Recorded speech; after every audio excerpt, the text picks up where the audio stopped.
Are we ready? If you had the opportunity to save a life, would you take it? Would you do whatever it took to save a loved one? Would you be willing to end one life to save many? Would not any loving mother do anything for her child, perhaps even going as far as to torture or murder? Is she wrong for wanting to protect her child? Should she be looked down upon for loving it? Is it not the duty of our government to protect its citizens? Flowers and hugs would hardly have been effective against the likes of Hitler and Stalin.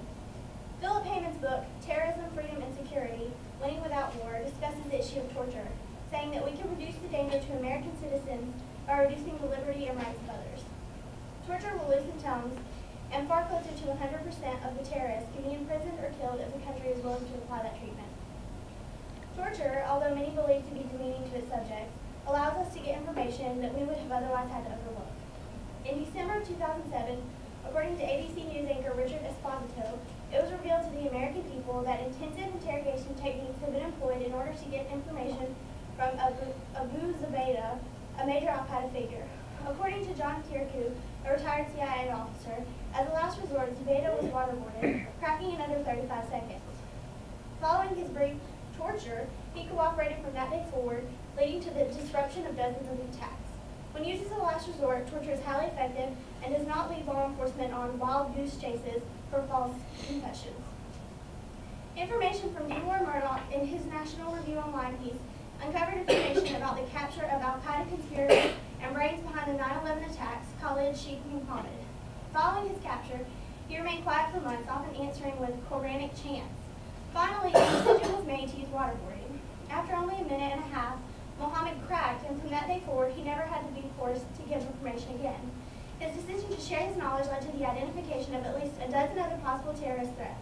He uncovered interest in attacks upon the White House, the Israeli embassy in Washington, Chicago, Sears Tower, and bridges in Manhattan, St. Louis, and San Francisco. He also named names and handed the police 6 other terrorists, including Ayman Faris, an Ohio-based trucker, Jamiah Islamia, a man responsible for killing 12 people and injuring 150, Hambali, a man who killed 202 and injured 209, Majid Khan, a man responsible for plotting possible plans, Jose Padilla, who provided materials and such to al-Qaeda insiders, and Yazid Safat, an American-educated biochemist who was attempting to create and plant anthrax.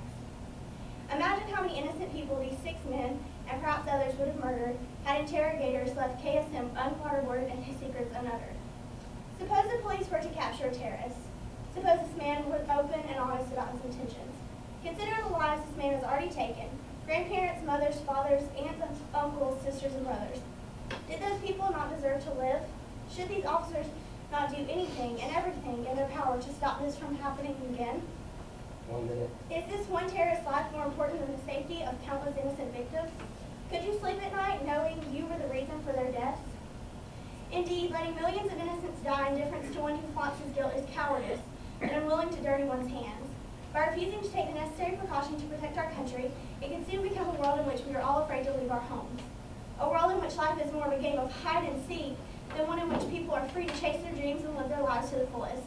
No freedom and no dreams. What kind of life is that? 30 seconds. Can we give up the safety of our families and friends because we don't want to endanger the poor mistreated terrorists? Or should we defend our rights and make a stand against such vicious violence?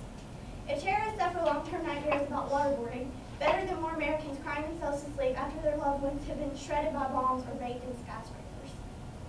I'm now standing ready for cross-examination.